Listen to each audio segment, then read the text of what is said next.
Hey everybody, Attorney Somm here. Welcome back. Recently I came out with my annual top 10 red wine list, specifically my favorite red wines for 2021. In response, a number of people said, well, that's great, but those wines are at a price point that are out of reach for many wine buyers. So they challenged me to identify some of my favorites at about $100 a bottle. That's what I'm going to do in today's video. These are wines that you can buy year in and year out. These recommendations are not vintage specific, although in a couple instances I may recommend some vintages that are particularly compelling. And so with that, let's identify wine number one. Wine number one is Russell Bevan's Ongeny, which is a Napa Valley Cabernet Sauvignon. Russell Bevan is an outstanding producer of Napa Valley Cabs, and he has a number of single vineyard Cabernets that are oftentimes $200 a bottle or more. This one is a blend of fruit from a barrel selection of his single vineyard wines. It routinely scores in the high 90s and is certainly critically acclaimed. I purchased a case of the 2012 Ongeny and was very glad that I did. This is a wine that I enjoyed right from the start, but it kept getting better as it aged. I still have one bottle left and wish I had bought 2 cases instead of just one. It was that good. Nevertheless, I did purchase some 2018,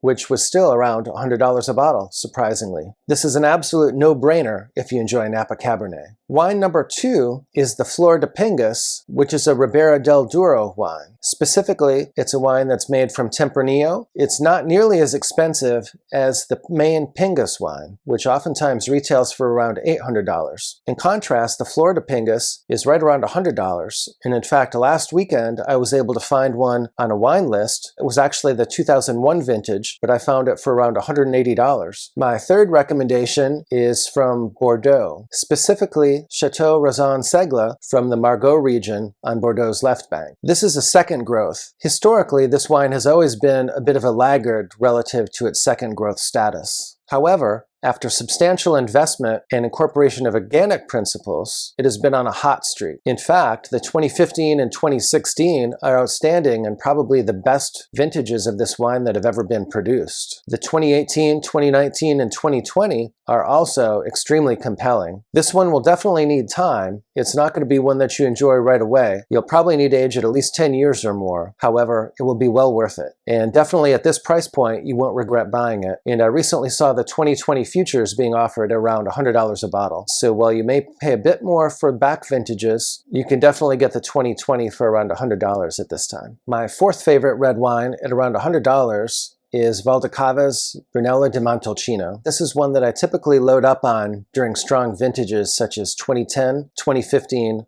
and 2016. I've been able to do so at around $100 a bottle in those instances. Voldava is an extremely high-quality producer of Brunello. Of course, Brunello is 100% Sangiovese. Voldava makes wines that are collectible and age-worthy. Across all 3 of its wines, they produce only about 6,000 cases of wine per year. The other 2 wines are, of course, the Reserva and then also the Rosso di Montalcino. I enjoy those wines very much as well, but those are at different price points than what we're talking about in this video.